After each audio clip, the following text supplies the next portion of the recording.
خرجت بيه انا مش في مجال قانوني، بس بقيت فاهمه القانون، فاهمه كل مثلا حرف او استثناء في فقره معينه. اهلا، انا اسمي شيماء حسن، شغاله HR Compensation Benefit بقالي 7 سنين. في البدايه كنت الاول متخوفه ان انا احضر كورس قانون عمل، لاني بقرا كتير عن كل التغيرات اللي حصلت في القانون، لكن ما كنتش متخيله ان فعلا لما هاجي الكورس واحضر هبقى مستمتعه جدا، مش حاسه بالوقت اللي وقت السيشن كان بيجري مننا من كتر ما احنا بنخش في التفاصيل وبنخش في كل ماده وبنجيب عليها حالات حصلت اوريدي وقضايا مفتوحه عليها في المحاكم العماليه، وازاي كان من وجهه نظر القاضي بيحكم عليها ومن وجهه نظر الشركه. كنت فاكره في الاول ان انا هحضر سيشن كده نظريه اللي كانت قبل كده وبعد كده، لكن طلع الموضوع مختلف جدا. المحاضر اللي كان موجود كان ممتع جدا في السرد للأحداث وللمواد وكل التغيرات. كان بيبقى عنده النية التشريعية لهذا البند، ان كان المشرع بيخاطب مين، بيفكر في ايه. فدي كانت حاجة استمتعت بيها جدا الصراحة. فاللي خرجت بيه انا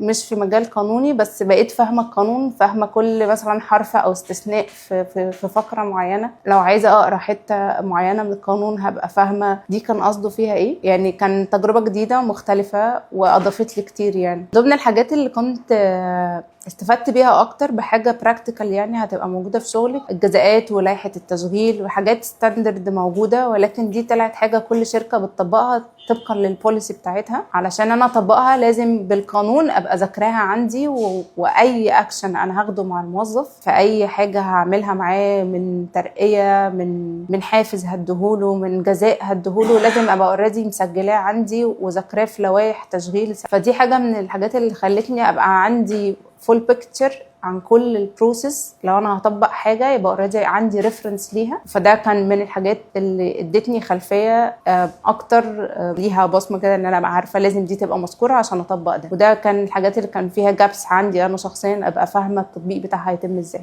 انا شايفه ان الكورس مليان تفاصيل كتيره افادتني. ممكن ما كنتش انا في المجال بتاع البيرسونال في الاداره بتاعتي، بس انا في مجال الكومبنسيشن والبنفيت، ومجال لما بيجي لي خصومات على الموظفين ببقى فاهمه بناء على ايه اتطبق وايه السيكونسز اللي اتاخدت. انا مش حد قانوني، بس فعلا لما جيت استفدت. الكورس مليان تفاصيل، اي حد بره في ادارتي لازم يبقى فاهم القانون بيقول ايه. السيشنز ممتعه جدا، مش بس ان احنا بنتكلم وبنشرح مواد وحاجات ثيوريتيكال نازله من الوزاره، لا احنا بنقول ازاي تتطبق، ازاي تتنفذ، ازاي اتعامل مع الفني، ازاي اتعامل مع العامل اللي عندي اذا اخطا، اذا ليه حق. كل التفاصيل دي كانت موجوده كمناقشه عامه معانا، مش بس كلام ككورس. في خبرات بتتحط من كل حد فينا من واقع شغله، في نتورك بتتبني مع الناس اللي موجوده، في بشوف من وجهه نظر قاضي قاعد معايا، من وجهه نظر شؤون قانونيه، من وجهه نظر محامي كبير في شغال في شركته، من وجهه نظر حد كومبلاينس بمختلف